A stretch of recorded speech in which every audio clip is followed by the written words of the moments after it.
Business as Unusual is a thought-provoking podcast that explores the innovative strategies, disruptive ideas, and unconventional practices driving successful leaders and companies in the ever-evolving world of modern business.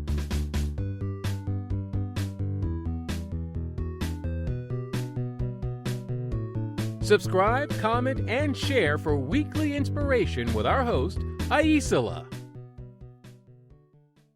Welcome to Business as Unusual. This is Aisla, and I'm here today with John Pabon, sustainability author and consultant. Welcome to the show, John. Thanks so much for having me. Yeah. As I was babbling at you before we started, I'm very excited about this. And so before we dive into the work that you're up to, what is the last thing that you did for fun that you want to talk about on a podcast? I like that last part that I want to talk about publicly. What was the last thing I did for fun? I'm big into traveling. So I just got back from Vietnam. It's my third time there, but the first time not associated with work. So I was able to actually relax, have a drink in my hand and sit by a pool for a while. So I think that was probably the last thing I did for fun. So now I'm already in my mind thinking, when's the next vacation? That's nice. I have heard Vietnam is beautiful. I've never been there. I've just known people who've gone. Yeah, gorgeous place. Amazing, obviously amazing food. We all love Vietnamese food and just beautiful, lots of history, lots of nature as well. So definitely put it on the bucket list. I think I should. Thank you for that. It's a great recommendation. That's my secret agenda with the whole podcast is I ask really cool people what they like to do and what art they're into. And then I have this whole list of things to pursue. That's one way to do it. You could just Google it or talk to people. All right. So you're a sustainability author and consultant. What does that entail? So a lot of my work is with corporations. And I know people hear sustainability and they hear me working with corporations and they think I'm a sellout, but I'm sure we'll get into sort of my theory of change and why I do work with them. I started my career in this like 20-ish years ago before it was even called sustainability. So working with the United Nations in New York, and then leaving there to work with a few of the big consultancies and finally starting my own consultancy, working more on the governance space, which is a big fancy word for making sure companies are doing what they say they are doing. That's actually so important. I went to Climate Week in Amsterdam last year, and this woman, Melanie Reback, who I also think you would love, was speaking, and she said, we need business models to fight business models. And that just sparked me in terms of thinking about it from a whole different perspective. And that's the other thing she talks about in some of the work that she presents is when we talk about ES, that G just gets left out. And it's such a critical part of making the rest of it functional. Absolutely. And my take on it, and this is not just me being Pollyanna-ish, it's actually from the experiences I've had and the work that I've done. I'm a big believer that corporations, they got us into this mess, so they should be responsible for getting us out of it. But if we compare them to individuals and if we compare them to governments, corporations, private sector, they have more capital, they have more resources, and they definitely have more of a business reason to actually become better and to enter that virtuous cycle of being a more sustainable company. So it just makes sense to work with them. And I love what you just said about creating business models to fight the existing business models. It makes total sense. Mm-hmm. And so obviously I call this business as unusual. So do you want to share a little bit about what is unusual about your approach or the work that you do?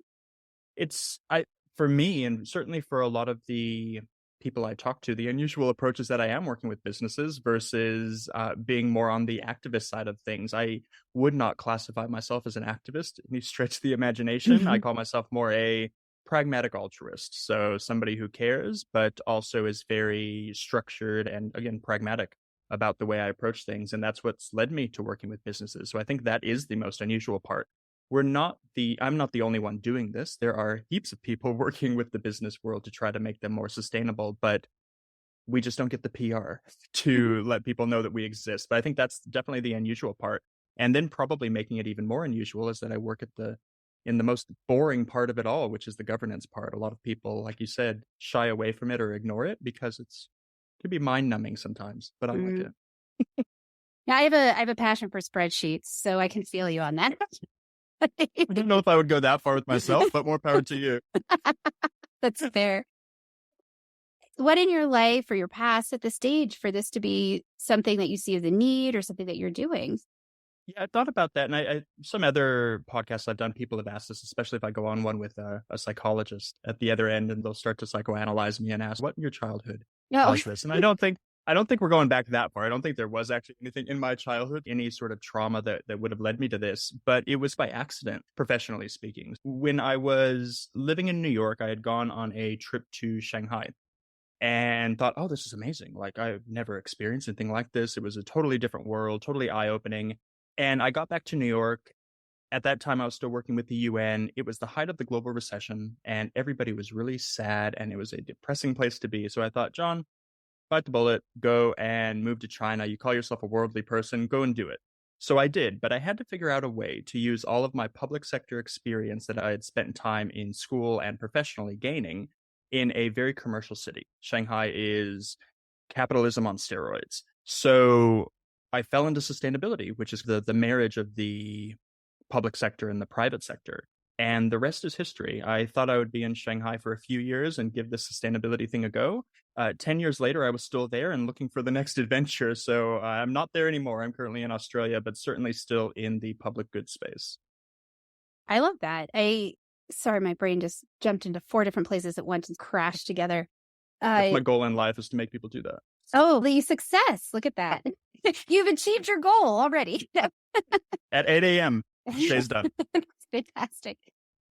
I did a presentation actually for a group of international entrepreneurs and business-oriented people on businesses activism, and pointed out that most of the activism actually that occurs in business is more furthering like capitalism. It's like lobbying companies and governments to deregulate and allow extractive behaviors. And so it's just interesting to me because what you're talking about with a marriage of the two, it's important. We are integrated as people. Our businesses have the same consequences. Even though they're looking at profitability, the consequence of the world burning is they will also lose customers, right? Like just in a basic sense. So it's exactly it. You got to keep your customer base. And if they're not around anymore, then it makes it a little hard. But at the end of the day, I'm not advocating that we stop fighting capitalism. I would love for us to figure out a new system, but I know that's not going to happen tomorrow. So in the meantime, we might as well work with the companies to try to make them as good as possible. And just to be entirely clear for anybody listening, there are definite red lines that I do not cross in terms of who I work with. It's not like I'm working with everybody. The unsustainable folks like defense, tobacco, coal, mining, of course, I'm not working with them because there's no way they could be sustainable unless they shut their doors. But for most of the other sectors, there's at least something that they can improve on. So I see myself as being there to hopefully help them along the way as everybody else fights capitalism. I'll work on the from the inside. yeah, well, we need everybody. And the thing is, you can't create a world you haven't imagined. I do business development consulting, and I work with a lot of smaller businesses, solopreneurs. And one of the things that I find frequently is whether people realize it or not, they have a script in their head about how business is supposed to go. And having somebody that has demonstrated success and experience in running successful businesses in the nonprofit and for-profit sector who says, oh, yeah, no, that's not true. It's shockingly helpful to have in terms of one of the values that I tend to work with is sustainability. I have to change the name, though, because what I mean is I work with a lot of those solopreneurs who are driving themselves and they're not creating a sustainable life for themselves. And it's just like that.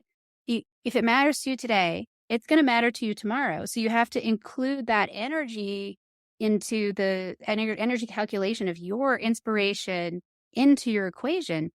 But this sort of like bootstrap, do it all, don't ask for help, go until you fall over mentality is so ingrained that you need somebody to remind you that you're a human being and that ultimately you're probably not going to remember, the days that you worked 15 hours as well as you remember the days that you stopped and went and made a memory with a friend or took your kid to the park or did some art. And that doesn't mean you don't care, you're not passionate, you're not committed.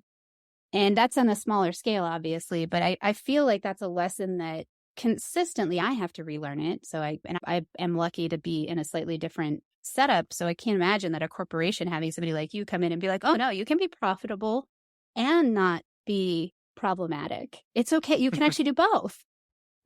Exactly. Absolutely. And if I have to hear one more mentor, and I'm using massive air quotes here, tell me to rise and grind and get up at 3 a.m. to be as successful as possible, I'm going to scream because that's not what it takes. And I always tell people, it doesn't matter if it's in a business setting or just in your personal life, pick your passion point because at the end of the day, time, resources, sanity are all finite things, right? And we'll run out of them eventually, especially as people who operate in a solo entrepreneur environment. It's really important to pick the thing you're either really good at or you have a passion for, or at least in the case of charity, if you can financially contribute to something. Because otherwise, you're going to be trying to do all things. And we know very well that when you try to do everything, you accomplish nothing at all. Yeah. I'm curious. One of the things that I feel like I frequently get into with folks in the, I guess, progressive liberal world when we talk about business is I feel like we need to make the business case.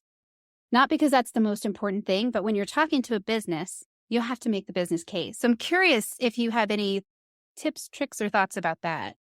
Yeah, it's been the bane of my existence to try to make the business case for sustainability in a way that makes sense. And I think primarily for those that, and I hate to keep talking about them, I always do this, but they're so easy to. For those on the more activist side of saving the planet, this is where they miss out a bit, is in how they're not remembering the audience they're talking to, because we have to adjust our message. It's so important. And a lot of my career, again, is spent in China, and that was more on the social side of sustainability. So working particularly in and out of factories, developing worker betterment programs, talking to middle managers about things that have absolutely nothing to do with their job, like helping out their female workers. What do they care about that? They don't. They're just trying to meet their KPIs at the end of the day. So how do we adjust the conversation in a way that makes sense to them and gets them to move to action? And I'll give an example, and it's an example from a company that everybody loves to hate, especially in the US, and that's Walmart. Walmart, it's a terrible company in a lot of ways. But in the developing world where they have intricate and extensive supply chains, they're doing a lot of amazing things. They don't talk about it, but they are, especially by female workers. And I suppose I'll give a bit of a trigger warning because we're going to talk about family planning in a second, and I hope that's okay with your audience. But the conversation to get into these middle managers' heads was around the idea of female workers and abortion. So in China, abortion is considered a form of contraception. And so if, for example, you're a highly functioning Walmart supplier factory and half of your workers are female, and at any one time, let's say, just throwing out random numbers, a quarter of them are either out or recovering from an abortion, that's impacting your bottom line dramatically because they're coming to work. They're probably not as productive. They're probably out a lot. So high absenteeism. But if you approach a middle manager or management with this conversation saying, hey, there are things you can do about it. You can do reproductive health education. You can do family planning education so that your workers are no longer using that as a form of contraception. What happens is you have lower absenteeism because now people aren't out sick or doing procedures. The workers are happy. They're healthier by and large. And because of that, even though it doesn't sound so altruistic, but they end up being more productive, and that impacts your bottom line. So you tie in the altruism with the business case, and that's what gets people's ears perking up. For me, the ends justify the means. If I have this conversation with a middle manager and it impacts even one person working in a factory in a positive way, I've done my job. But these things, especially for a company like Walmart, were done at scale. We're talking hundreds of thousands of women going through this program. So certainly having the right conversation, remembering the audiences we're talking to so you can actually speak to them in a way they understand versus just yelling at the top of your lungs and nobody listening is so important. And that's just one example of the impact the private sector can have if we just approach them in the right way. I am so there with you. I'm all about figuring out what works. Obviously, again, there's a scope. And at the same time, I look at where we're at in a variety of social and environmental political issues here in the United States. And it's like the things we've been doing haven't worked. So figuring out who you're talking to and without betraying your values, how do you communicate? Or because if I don't care why you do it, like you can do it for productivity, but if you're doing it they actually consistently have shown behavior is what changes social systems, and it's what changes minds. Changing your mind is less likely to change your behavior than changing your behavior is to change your mind. So if I can convince you using your paradigm and framework to take an action, then you have more access to the experience of what that would be like. And you have a higher likelihood of convincing yourself, honestly. That's exactly right. And if we look a bit back through the history of sustainability, originally back in the 1960s, when all of this started, at the time Rachel Carson published Silent Spring, it was all about people power. And you had everybody behind this. So you certainly had the environmentalists and the activists, but as shocking as this might be to people today, even politicians were behind the idea of building a more sustainable future. The first Earth Day in April 72 was actually founded by a group of American senators, which is shocking. So John Kerry founded, which is Mhm. amazing, he's still alive today, founded Earth Day. But today, there's no way you would ever think a politician would really, honestly, would genuinely get behind building a better future. And a lot of that is because, A, we've forgotten the audience and the message, but the big conglomerization of business in the 80s means that people power is great, but the problems are so large we can't just solely rely on people power anymore. Mhm. I think the paradigm, though, is that we're supposed to be relying on people power. The old Gandhi quote of being the change you want to see in the world.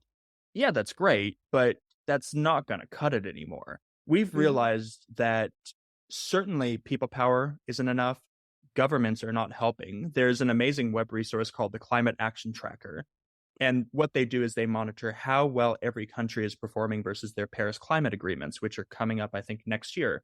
There are exactly 0 countries on track to meet their Paris climate agreement. So we know government is not really genuinely behind this. So that leaves us, again, going back to what we started this conversation with, the private sector being the one responsible to do everything because they can do things at scale versus just the people power that I'm not telling anybody to stop the amazing things that they're doing. Please keep going.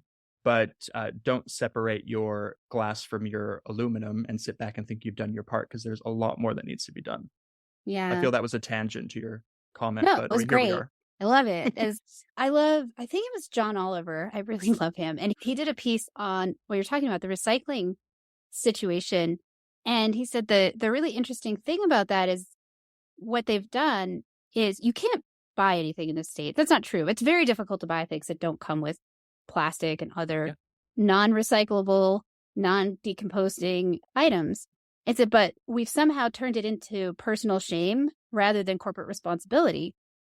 And I really love that framing because I was like, and I agree, we all do the best we can to, I would say, mitigate and limit the worst of our impact. And the reality is that as individuals and even as small communities, we have very little power to do that. The Only about, I think it's 9% of all plastic around the world is actually from household waste. The other 91% comes from business. And even within that, the amount is so massive that I think the latest statistics are around 55 to 60% max even gets recycled, even enters the recycling stream. The rest, who knows? It probably ends up in the ocean for many reasons, because of the scale, but also because the infrastructure is not necessarily there either to yeah, deal with the scale of the problem. And that's an entirely different conversation, is when we try to build a better world, is the infrastructure actually there to help us realize our dreams? So yes, passing the buck. And I just published, I'm going to do a shameless plug. I love this. oh, I just published The Great Greenwashing: How Brands, Governments, and Influencers Are Lying to You. It's my second book. It'll be available in the United States in February. It's available across the Commonwealth now for anybody who's not in the US, but I talk a lot about the issues of how corporations are passing the buck onto all of us as consumers. And one of the biggest ways, like you were just mentioning, is this idea of it's our responsibility to save the world from plastic use. When anywhere you go, it's not really our tote bag that we're carrying to the store or the hundreds that we have because we keep forgetting it that is making the difference. It's going to be corporations not using a plastic bag to sell me my pasta. right, exactly. Because that choice, and it's interesting because the politics in the US are very freedom choice oriented, at least when it comes to masks and plastic. But ultimately, it's a lack of choice. I cannot go to a store and see an option that fits my values around sustainability. I can go through an incredible amount of hoops to try and access that. And there are ways and places that I have done that. And there are a lot of places where it's really not feasible. And And we all know what everybody's thinking the same thing right now because you're saying that and they're thinking, yeah, I can access it, but I can't afford it oh, because you it's can way afford it. too Yeah. expensive. You can go to one of those, we call them here in Australia, I think it's called Source Bulk Foods. It's basically a place where there's no bags or plastic or anything, and you just pull your stuff out of a bin. Yeah. And it's so cost prohibitive. It's like, why nobody goes there? Because it is so difficult to either afford to be sustainable and good when you do your shopping, or it takes a lot of research, which nobody really has the time or inclination for. I guess if I'm waxing positive and poetic for a second, the work I've done and what I see is that a sizable portion of corporations have entered a virtuous cycle where it's no longer about competing on just the bottom line, but it is about competing on being better. And so while all of these things are facing a consumer today, you go to the shelf and you're like, oh my God, I don't know what to do. I would venture to guess if I had a crystal ball, let's say 15 years from now, that's not going to be the case anymore because you'll go to the store and 90% of the work will have been done. Every choice you make will be a good choice because those dinosaurs that are not playing ball today, the capitalism is going to take care of them. One of the few silver linings of capitalism is it takes care of companies that don't keep up with the times. And I think we've entered a time now where competing on being better for the planet, better for people is just table stakes now. So hopefully it's not 15 years down the line where all these things happen. Hopefully it's a lot sooner, but there is reason to hold out hope as consumers. I'm actually really happy to hear that from somebody who's a little bit more in the know, I would say. The other thing you made me think of is when I did it was a train the trainer in post-growth entrepreneurship. So they had all these different presentations. And they talked about these two things that you're probably familiar with, but I'll bring them up anyway, because I think that they could be interesting for the listeners as well, which is the Fairphone and Tony's Chocolate. So the Fairphone was a European attempt. This guy got a bunch of funding to try and make a fully non-conflict minerals phone, right? He got a bunch of funding and he went through this whole process to try and create that and found out actually it's impossible. No matter how good your intentions are, you cannot source a phone without being part of the blood problem and other problems too. So what they did finally was they found and purchased a tungsten mine and then hired workers at a fair wage and created an actual mine where they're mining their tungsten for their phone. They got one piece, this whole process of years of research, they got one. But I believe it's Apple and IBM are now getting like 30% of their tungsten from that mine. They didn't achieve their full goal by any means, but in the attempt to achieve it, they created one piece of the supply chain to be slightly more accessible and equitable.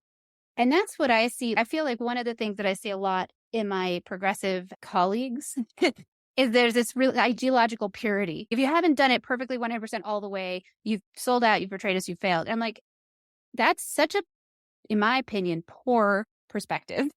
Because if you don't try, you don't discover what the problems are. You don't discover what the creative solutions are. And IBM or whatever the two companies are that are using this mine, they would still be using this. They weren't going to go discover it and create it. They don't care.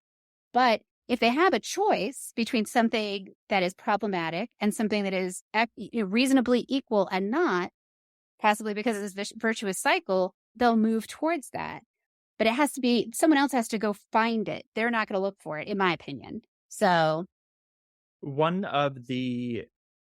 this was in the research for the Great Greenwashing, but something I assumed was going on as well, is a concept called astroturfing, which is where these big corporations, particularly the highly polluting ones in oil, gas, etc., they own a lot of media companies and they feed in and create these dialogues and concepts that a lot of us have grown used to. We talked about the plastic bag thing.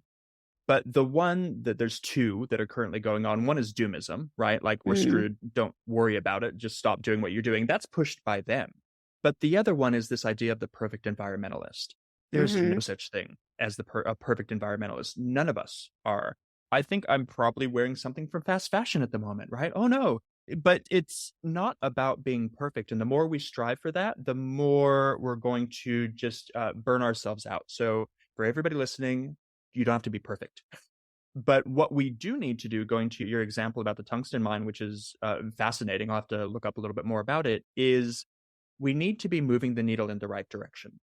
It's not going to happen overnight. It's not black and white. It's not happening tomorrow. Just keep moving things forward, because otherwise we're just going to stop and eventually the whole ball is going to roll backwards. So we have to keep moving it forward, and it doesn't need to be perfect. The example of phones and anything with rare earth minerals, electric vehicles as well, is actually a very good example where, I grew up in Southern California. We've been talking about 100% electric vehicles since I was a kid, and it never happened. It still hasn't happened. But finally, somebody, even though I don't want to mention his name, pushed a conversation forward around electric vehicles. And that became a differentiator for automobile companies. So much so to the point now, I think every major automobile company has at least one electric vehicle in their lines, if not more. So now the differentiator is no longer electric vehicles, because we know they're not amazing. They have lots of inherent problems in them.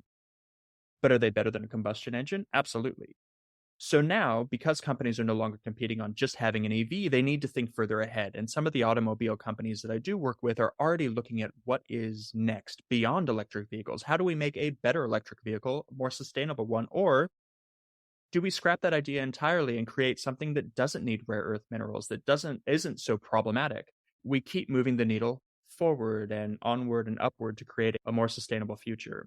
And to your original point of the whole thing around the cost of goods, just a little anecdote, since I was talking about Vietnam earlier, I accidentally found in Saigon a coffee shop that actually pays a fair wage, does everything above board and entirely ethically, and you pay the true cost of a cup of coffee. Oh my gosh. Like, the cost of a cup of coffee is out of control. I think I had an espresso and it was 35 US dollars. That is Mm-hmm. the true cost of goods that people aren't quite ready to realize. And that's just coffee. You can't even begin to have the conversation around how much a piece of clothing actually costs if we didn't pay slave wages. Yeah. And that's more moving to things that last longer, right? So that, yes, if I buy one thing, I'm not very fashionable anyway. So, and just wearing the same thing all the time or pretty close to it, that then paying a lot more for a piece of clothing. And coffee for me, actually, I had the privilege of going to Costa Rica several years ago, and I went to a coffee farm and found also that it's 4 years for the first set of beans. And I'm just like, man, I drink this stuff. It's everywhere. And it's not. It's like 4 years for me to get a cup. I was just like, that's not good. It all goes back to this idea of conscious consumption, right? You don't have to know Yeah. everything about where your stuff comes from, but at least know a little bit. If you're buying a shirt from somewhere, at least know what went into it. Don't be so ignorant or naive. I'm on TikTok quite a bit. I love TikTok. Me And too. there was a whole Fun. thing around the Shein influencers. Shein had paid a group of influencers to go to China to, basically, it was a PR stunt. But one of the videos that an influencer had posted, she was in a factory and she had made the off comment and she said, "Oh, how could this be a sweatshop? Nobody's even sweating." And that, to me, shows how far removed we are from the means of production and who's actually making our stuff, that this is now a joke. It's not a joke. It's not funny. So I think we do need to go back to this idea of being more conscious about the things we're buying and at least understand a little bit more before we pay the money we're paying. Or if you're buying something really cheap, at least understand why, because somebody somewhere along the lines is paying the cost, even if it's not you. Yeah. I'll get off my soapbox. Oh, no, that's the whole point. This is your soapbox. Happy to have you on it here. Would you be willing to share some advice that you received or something you took as advice that influences the way that you show up in this effort that you're into? Absolutely. And I don't know where this comes from, and I don't know who told me, but it's something that definitely it rings true, and it's what I always remember. And we're chit-chatting about it a bit earlier, just around finding your passion point. But anyways, the piece of advice is that you can do anything, but you cannot do everything. I think that's so important. It doesn't matter if it's sustainability or just your personal life. You can't do it all, and we shouldn't be expected to. So really focusing in on what it is you love or you're good at is so important, just for our own sanity, but also so we can actually amplify the effect of what we're doing. You can't do something if you're burnt out, especially if you're an altruist and you do care. We want to do everything. We want to adopt every dog on the street, feed the homeless person, go to the shelter, do all these different things. You can't. You do need to get to a point where you realize that's okay because you're Yeah. not the only one doing this. There are billions of people that care just as much as you and I do, so they will pick up where you can't. So it'll all get handled at the end. Just make sure you're focusing on what it is you can do and then leave the rest for everyone else. Yeah. That is great advice. And I think to go back to your earlier point, there's a doom and gloom amplification. And I actually really, that's part of why I do the podcast is I feel like we're always being marketed to. We're being marketed to about what we lack and how someone else is going to sell us a solution. And in my experience in the world is there's so many more of us who are committed to a genuine community and who actually want to make a difference. And sometimes we'll make choices and take actions because we have that intention and we're actually going away from that because we don't know X, Y, or Z about the supply chain or something like that. So I feel like you can't look at things and say, oh, nobody cares. Because I think a lot of people do. It's just that the information and education process has, I think, been suppressed. And we need to find ways to communicate to one another so that we can work together in a web of wonder. I don't know. That was alliterative, but I don't know if it made any sense. No, absolutely did. I agree with you 100%. For anybody who's about to call me one, I'm not a conspiracy theorist by any stretch of the imagination, but we were talking about TikTok a second ago, and one of the reasons I truly do believe the US is so adamant about stopping it, and particularly at the political level, is because it does allow for community building and it does allow for exact and intimate conversation with people that otherwise you would never have access to.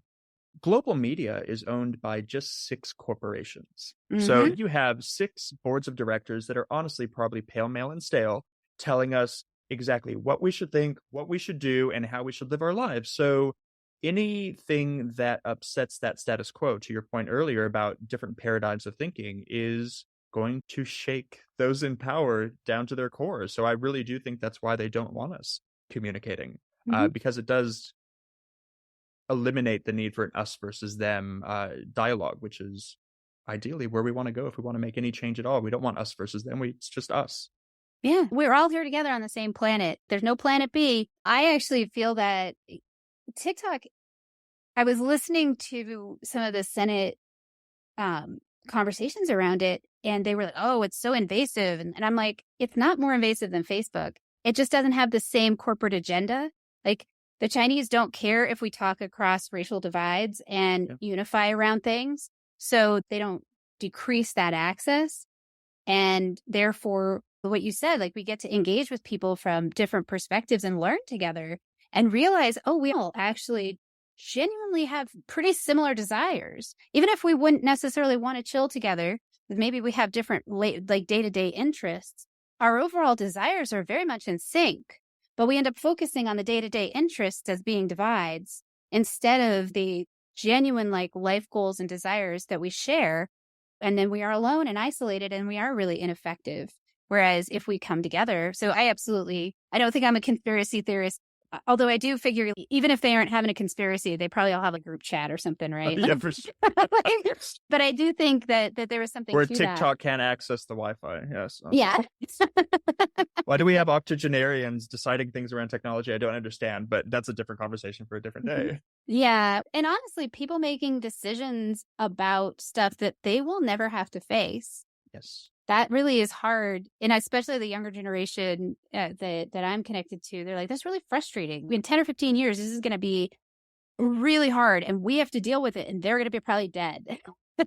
100%. And that's legit. It's what you can't argue with that because it's totally true. And I wish our predecessors had thought a little bit differently as well. At least with access to information now more than ever before, we are seeing those communities being built. We are seeing people realize what has been happening, and it's eye-opening for a lot of folks. For others, it's confirming a lot of things we already suspected. But we're going in the right direction. So it's not just the corporations entering that virtuous cycle. I think it's all of us. We just got to keep pushing on and keep, again, moving that needle forward. Yeah. So I know that this kind of work can be draining. Sometimes you run into challenges that can be discouraging. Would you talk a little about what you do to keep yourself inspired or how you recharge so you can keep going? How you stay sustainable? I love that. It really is around a few things we've mentioned. So that realizing I can't do it all. So really choosing what my red lines are, what I won't cross, how I keep my own ethics and morals about what I do is super important.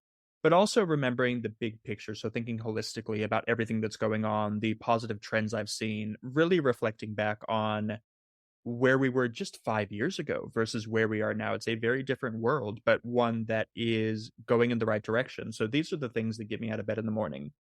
Certainly, there would be plenty of reason to fall prey to doomism and to just say, "Forget it, I'll go work at McDonald's."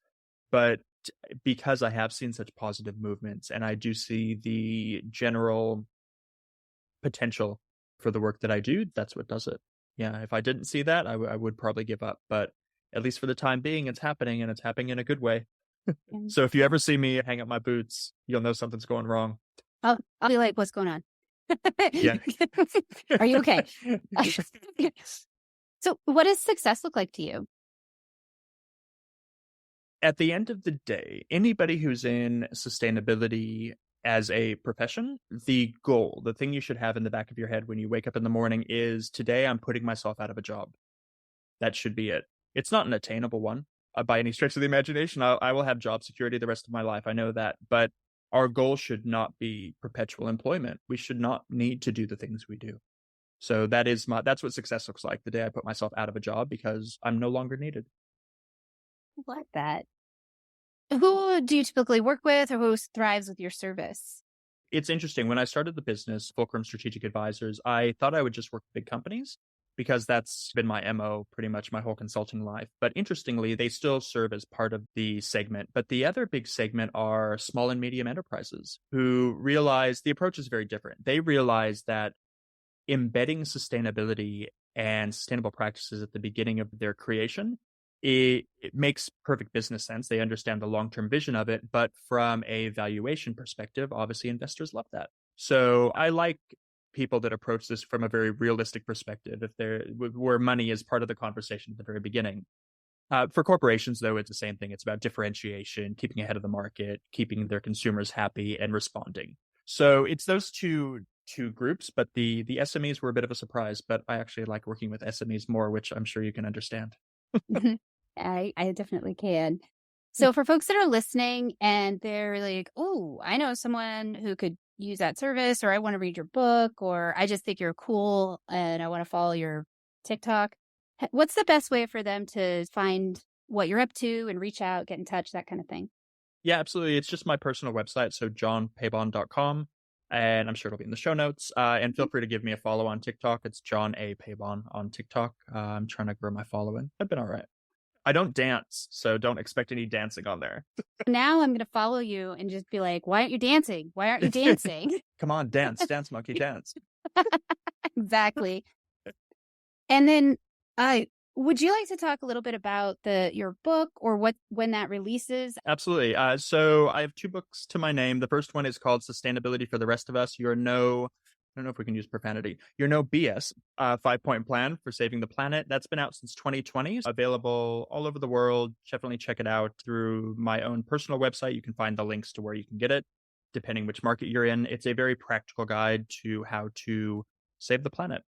And my second book, which has been released across the Commonwealth now, and depending on when you're listening to this, it'll be released in North America in February 2024. Silly licensing rules. I don't know why that is, but whatever. It's called The Great Greenwashing: How Brands, Governments, and Influencers Are Lying to You. So really no holds barred look at what greenwashing is. So a little bit of education on how these groups are lying to pretend they're sustainable, but really getting into the case studies, both good and bad, from, like it says on the cover, what corporations are doing, but also what governments are doing, what international organizations are doing. Sports washing makes a nice little cameo from FIFA and the Olympic Committee, but also getting into what groups like the ultra wealthy at Davos, or celebrities, or your favorite social media influencers, what they're all doing to try to say they're sustainable when the truth is probably not as altruistic. So definitely check it out. And also, depending when you're listening to this, the audiobook will be out. Gosh, it'll be out the end of this month, at the end of September 2023. So that should be available worldwide as well. These publishers and their licensing things, it's a different world that I do not understand at all. I just do what they tell me. Yeah, no, it's smart. It's definitely complicated. And thank you so much for talking to me today and telling me what you're up to. And I appreciate it.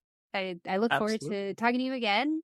Isola, And thank you so much for having me. No, it's been a great conversation. Hopefully one that amplifies both of our messages to create change. I love that. Bye, everybody.